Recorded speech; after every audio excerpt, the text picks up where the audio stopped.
Setiap orang punya tujuan. Ada yang menginginkan banyak uang agar bisa mendapatkan kebahagiaan. Ada yang rela melakukan apa saja agar bisa mendapat pujian. Dan ada pula yang berusaha merancang misi hanya untuk melakukan pembalasan. Call Ash dirilis tahun 2013. Film ini bercerita tentang seorang wanita yang baru bergabung di kepolisian. Namun ia ditugaskan untuk melacak keberadaan kelompok perampok bank yang licin serta selalu beraksi dengan terorganisir, tanpa jejak sedikit pun.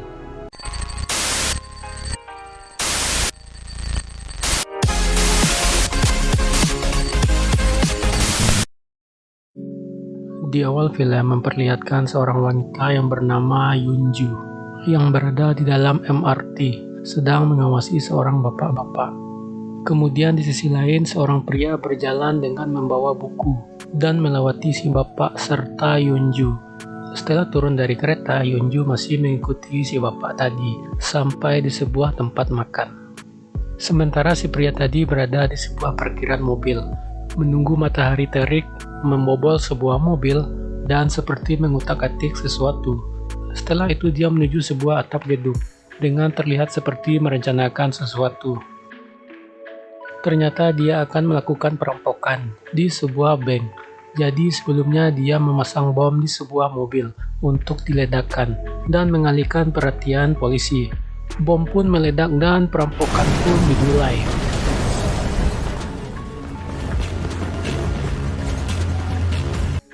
Dengan arahan si pria dari atas gedung, perampok ini bisa berjalan dengan sangat cepat dan tanpa meninggalkan jejak sedikit pun, dan hanya menghabiskan waktu selama 3 menit. Scene berlanjut di jalanan, di mana para perampok dikejar oleh polisi. Namun pria gendut yang merupakan bagian dari mereka langsung menghalangi kejaran polisi dengan mobil box besar yang dibawanya.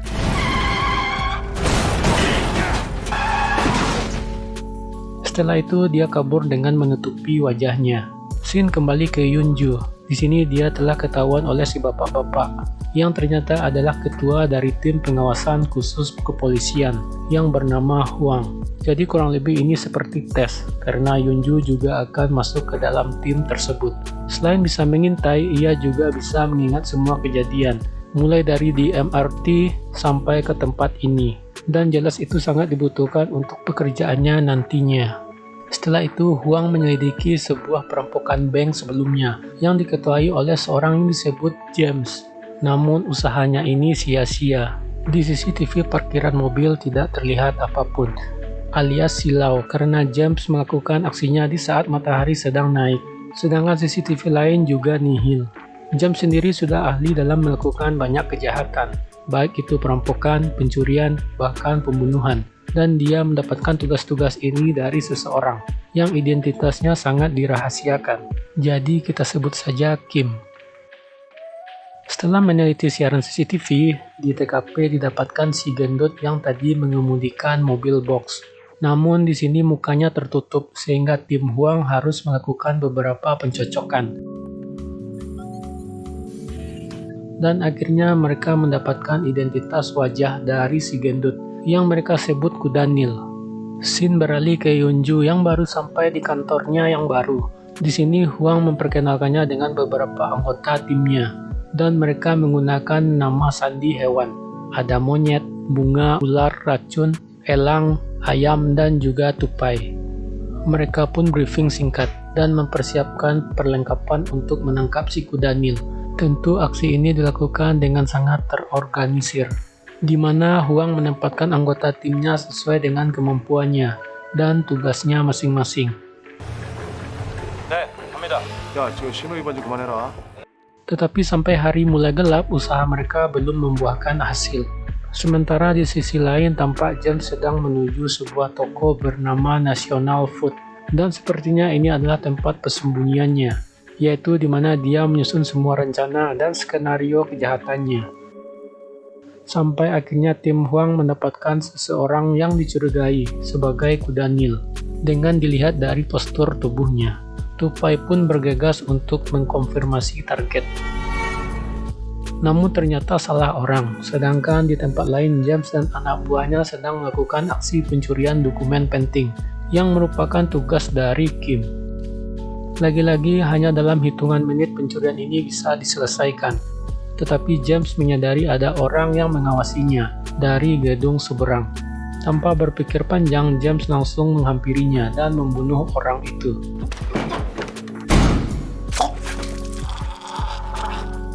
Intinya dia ingin aksi ini berjalan tanpa jejak sedikit pun. Di sisi lain, atasan dari tim Huang yang disebut Bos marah besar karena dia tidak sabar ingin menangkap para penjahat.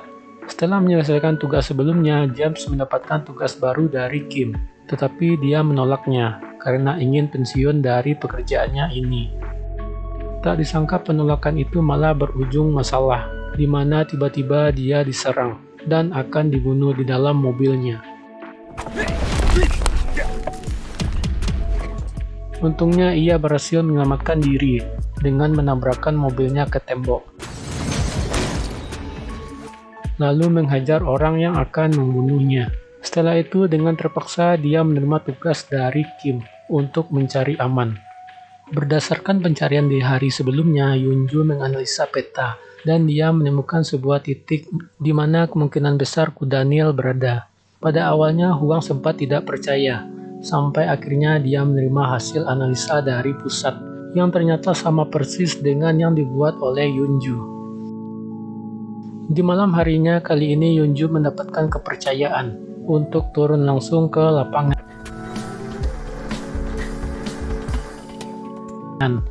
Berkat kemampuannya, dia bisa segera menemukan target yang diduga adalah Daniel. Persentasenya sekitar 90% dilihat dari postur tubuhnya. Namun percobaan konfirmasi pertama oleh elang dan ayam gagal.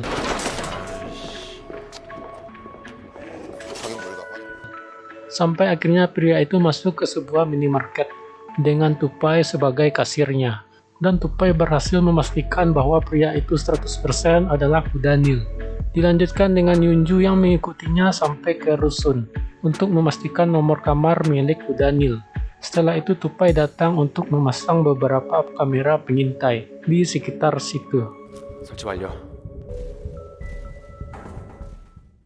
Keesokan harinya James kembali melancarkan aksinya dengan melakukan peretasan di suatu tempat. Sementara Huang dan Bu Bos mendatangi apartemen, di mana sebelumnya James membunuh orang yang mengawasinya. Lalu di malam harinya Yunju melihat petugas kebersihan yang membuang sampah milik si Daniel. Dia pun bergegas untuk mengambil kantong sampah itu demi mencari beberapa petunjuk dengan dibantu oleh Huang. Didapatkanlah susunan kertas yang membentuk sebuah sudako. Karena angka yang diisikan pada sudako itu sangat ngawur, mereka pun yakin bahwa ini adalah sebuah kode sandi. Setelah mengolah angka-angka di kertas itu, didapatkanlah kecocokan dengan alamat IP, sebuah pasar saham. Di tempat lain tampak Daniel sedang menuju sebuah bangunan tua dengan diintai oleh tim Huang. Dan disinilah didapatkan info kalau mereka akan meretas sebuah pasar saham. Selain itu, panggilan para perampok dengan James juga sedang disadap. Langsung ke aksi kejahatan di mana semuanya bersiap-siap. Baik James beserta anak buahnya maupun tim Huang beserta kantor pusat. Namun sayangnya James menyadari keberadaan polisi di sekitarnya.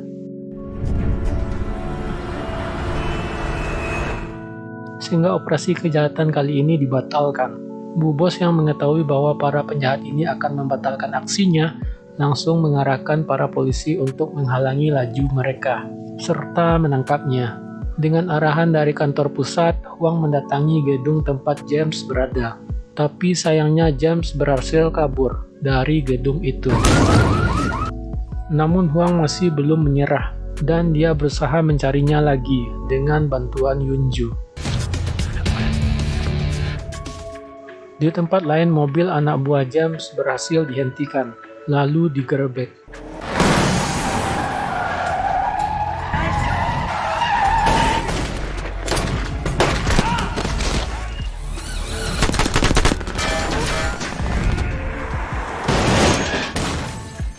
Dari 6 penjahat, 4 diantaranya ditangkap, sementara 2 lainnya tewas.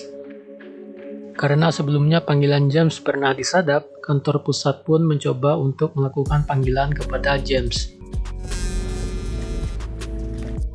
Dari sekian banyak orang yang memegang ponsel, didapatilah satu yang mencurigakan, dengan tas berwarna coklat. Apalagi Huang juga sempat melihatnya di tempat gedung pasar saham, dan target pun dikunci.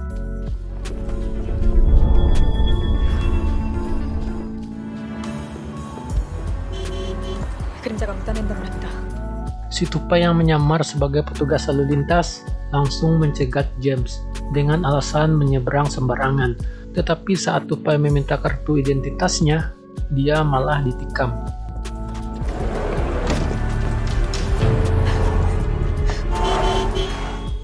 Dan operasi hari ini pun dihentikan. Walaupun Huang dan Yunju sudah tahu wujud dari James, tapi ini tetap menjadi pukulan yang keras, di mana tupai dinyatakan tewas karena kehabisan darah. Di suatu malam, James berencana untuk membunuh Kim, karena dia sudah ingin berhenti, namun terus dipaksa untuk menjalankan tugas, sehingga nyawanya pun terancam.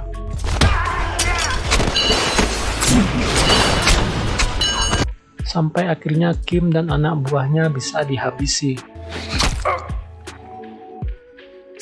Sampailah pada titik terendah tim Huang, di mana mereka gagal dalam menangkap James, dan harus merelakan satu anggotanya terbunuh. Sampai suatu ketika Yunju mendapatkan ingatannya kembali saat dia berada di MRT. Dan dia menyadari bahwa saat itu dia pernah berpapasan dengan James. Tampak juga James membawa buku bertuliskan National Food. Yunju pun akhirnya menuju sebuah tempat yang bernama National Food. Dan akhirnya di sana ia menemukan James.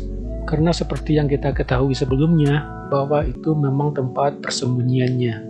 Setelah itu Yunju menghubungi Huang untuk meminta pertolongan dan diteruskan ke pusat. Shin pun berpindah ke sebuah tempat makan. Ternyata James sedang mengurus paspornya untuk kabur dari Korea Selatan. Dan di saat yang sama keberadaan Yunju pun dicurigai. Untungnya tak berselang lama Huang datang, sehingga James pun pergi karena tidak mau ambil resiko. Tentunya Huang tidak mau melepaskannya begitu saja, dan dia pun berusaha mengejarnya seorang diri. Tetapi sialnya dia malah ditikam dan dihajar.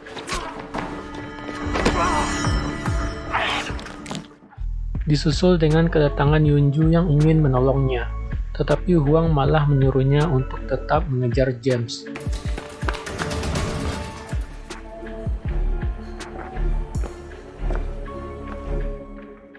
Sampai di sebuah tangga menuju platform kereta pegas, tetapi sebelum turun dia sempat menghubungi pusat untuk meminta pertolongan. Sesampainya di bawah, tiba-tiba Yunju disekap oleh James.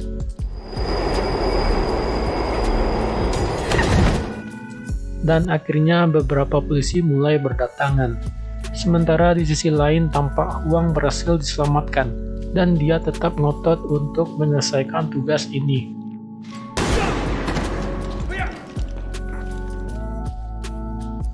Seketika Yunju melakukan perlawanan sehingga bisa terbebas, tetapi James langsung kabur, dan seketika ada kereta yang lewat. Singkat cerita saja, James hampir sampai di luar. Kemudian tampak Huang sudah menunggunya.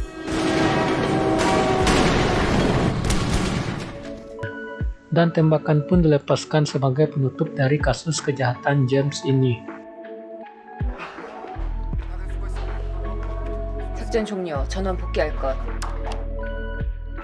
Setelah menangani kasus ini, mereka memberikan penghormatan kepada tupai yang telah gugur di dalam tugasnya. Dan di akhir film mereka mendapatkan misi serta melanjutkan tugasnya sebagai tim pengintai. Dan film pun selesai. Dan itulah seluruh alur cerita film Cold Eyes. Terima kasih telah menonton, jangan lupa like, share, subscribe, dan aktifkan lonceng notifikasinya agar tidak ketinggalan video terbaru dari channel ini.